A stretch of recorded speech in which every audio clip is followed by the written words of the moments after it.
Hi, I'm Gabby, Hi, I'm Cody. Hi, I'm Desiree. and we are reading Mouse 1 by Art Spiegelman. I don't really know how to say that. It's a very interesting book with many cultural lenses, historical lenses, archetypal, and Coley is going to give us a rundown on what the book is really about. Coley? Okay. Should we say our lenses? Yeah. I'm doing the Marxist lens. I'm doing the historical lens. And I'm doing the cultural lens.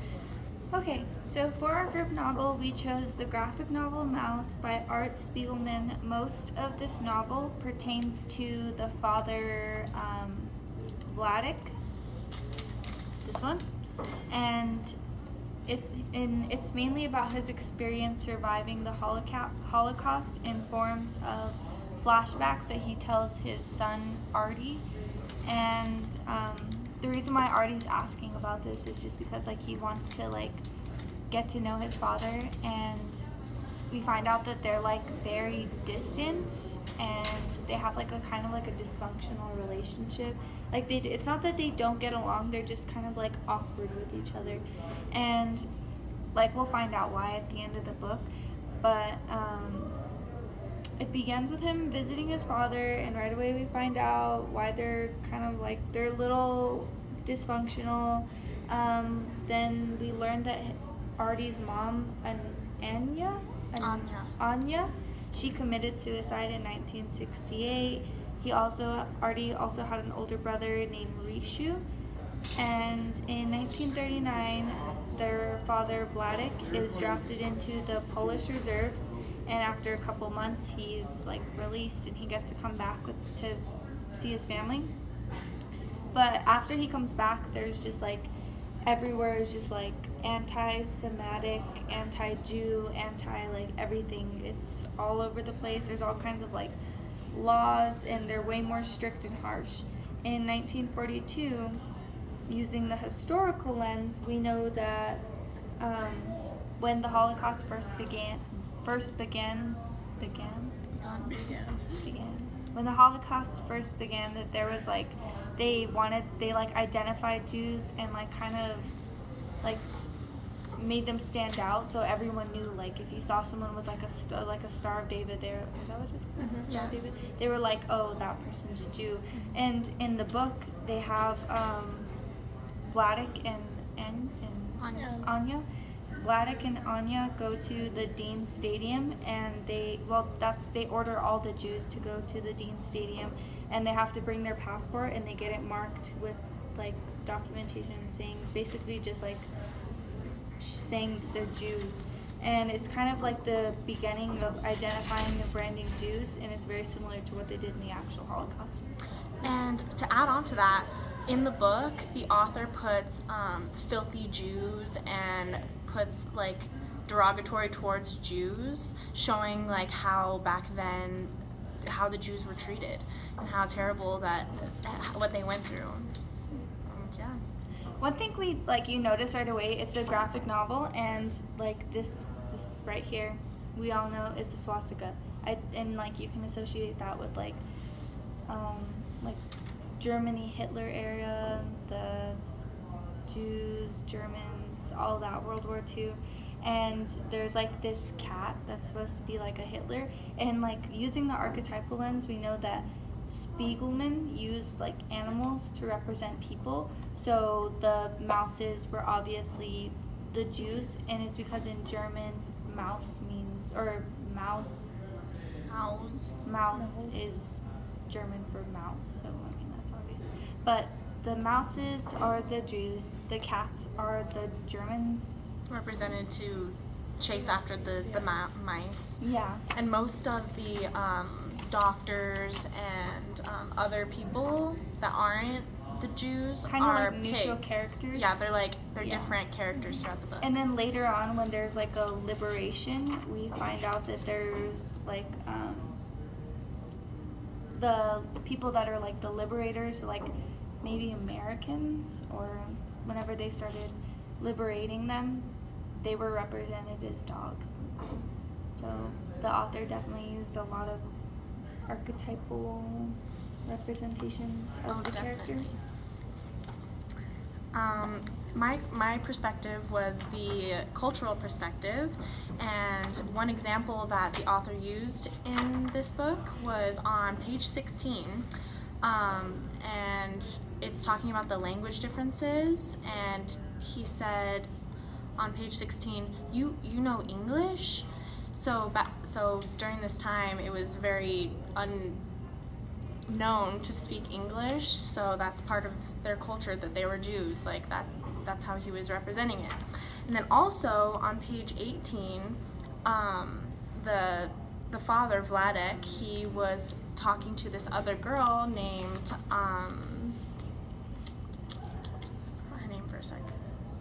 Anyways, she did not have very much money, and back then he believed that to marry a woman, they needed family, they needed a big family and a lot of money and like support.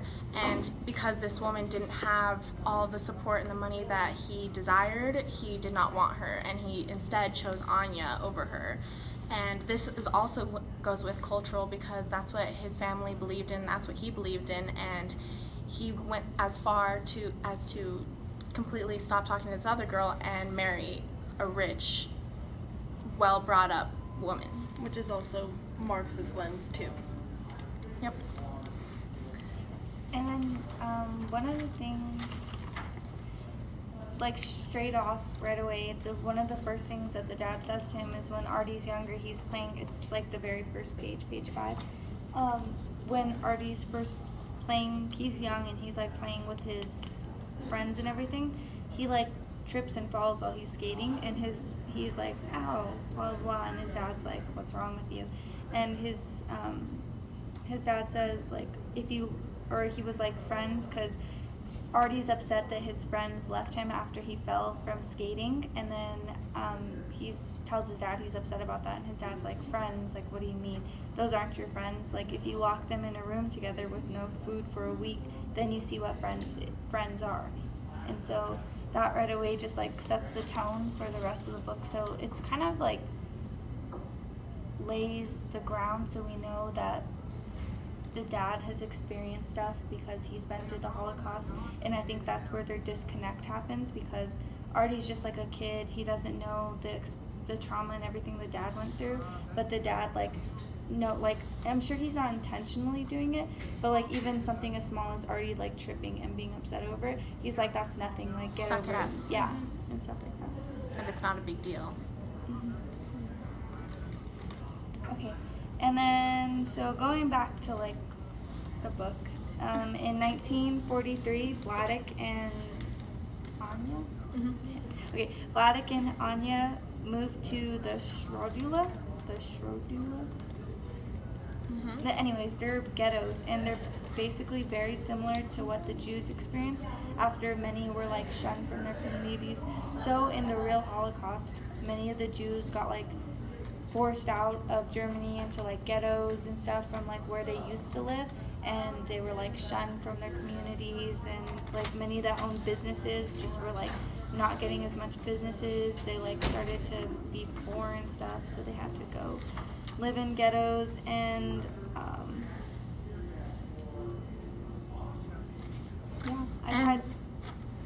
in this book, the author chooses to use these pictures with the Nazi symbol in the background, and this also represents how the archetypal like colors of the background being just the swastika shows like the darkness and what the symbol represented back then and how dark and sad it was.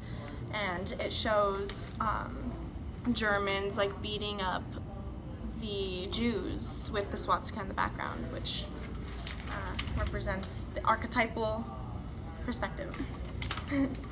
And then also in chapter 2, the father is describing more in depth his in the war, and this represents his cultural perspective, because this is how he was brought up and this is what happened to him, and because he believed because he was Jewish, he was punished for it, and that was part of his culture, and that's just how he was brought up, and the author made sure to describe it in detail how what happened when he went through the war. Yeah. So in the book, because it is a graphic novel, there's just like, it's just page after page of illustration.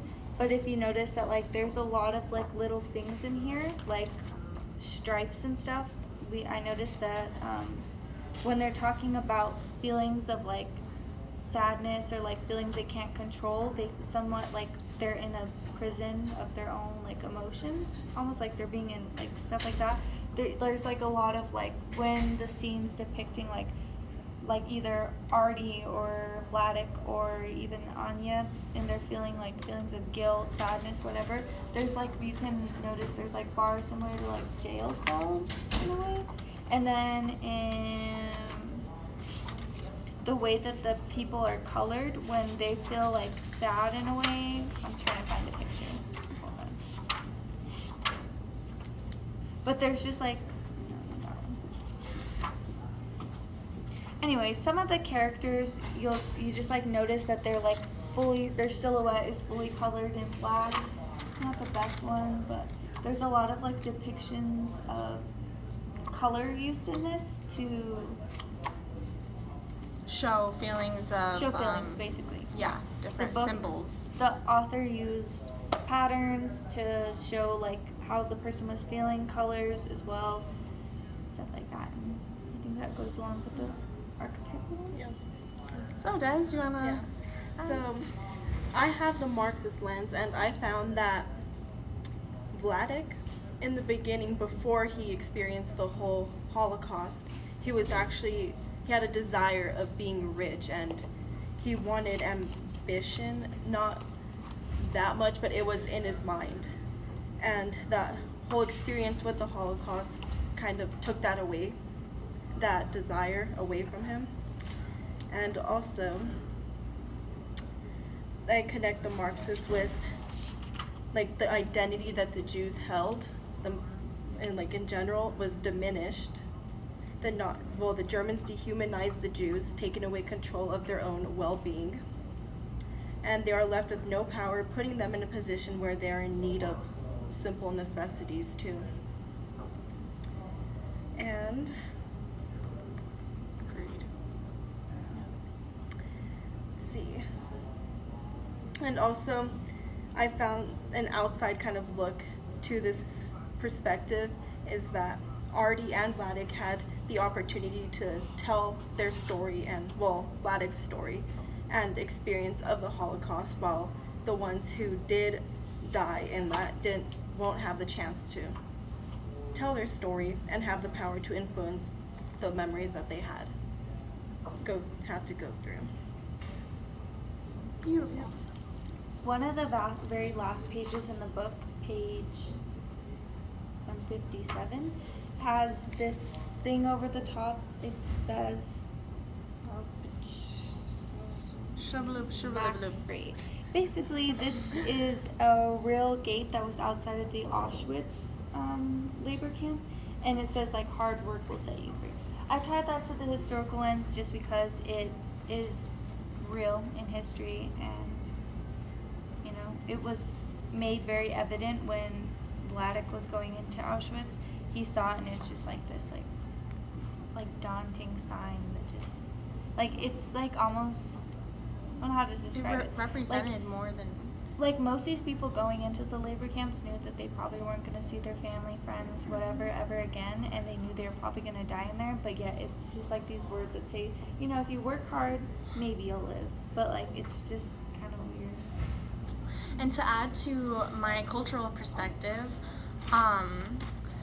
parts of when Vladek was describing his story, he describes his father preventing him no matter what. He did not want him to go into the war. His father would starve him and his brother. He would treat them terrible. He would make sure that they would stay inside. He would feed them barely any water, barely any food, just so that they didn't go into the war. And this was what he grew up with, and this was his culture, and like his father made it a point for him to not go into the war, and he still ended up getting accepted in, and that is what brought him into the concentration camp in the end. So all of this, what his father believes in, what he believes in, it all starts from one little rippling effect. Yeah, and I think that Vladik's father definitely had an impact on the way Vladik was a father to his kids, because if you notice, Vladik would like do weird things, like collect like weird scrap metals, and he would just do, like, he almost lived like he was just constantly trying to survive even after the Holocaust. He wasn't living like even like pure enjoyment or anything. It was just constantly like he was in like constant survival mode, and so was Anaya, or Anya. I was forgetting. And so was she. She did like weird things. And I think that was hard for them to understand, that they didn't have to fear about that anymore, and they were like safe. They still just had that constant like concern in the back of their mind, and I think that's has a lot to do with why and a lot of it came from the guilt that Vladik had. That's another big theme in the book, is guilt. Vladik had a lot of guilt about his son Rishu, because after like later in 1944, Rishu, after the Germans started like closing in on him, Rishu, it was actually Vladik's idea to send his son Rishu with his aunt Tasha, but after Tasha knew that the Germans were eventually going to find them, she poisoned herself and Rishu, and because she didn't want to die in a gas chamber. And so once Vladik knew that Rishu and Tasha had both died, he felt so much guilt because it was his like idea to send. He thought he would be safer with his aunt, but he ended up dying. And then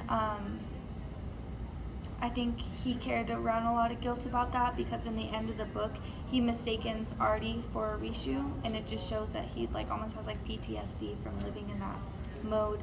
And then I think that Anya also was affected a lot by that, because even after she had Rishu, she had like a post-traumatic stress, or what? Postpartum? It's postpartum depression. Yeah, and that's why Anya suffered from postpartum depression, and being in the concentration camp kind of just like worsened it for her, and so I think that's what led to her killing herself. And that is the end of our discussion. Have a good day.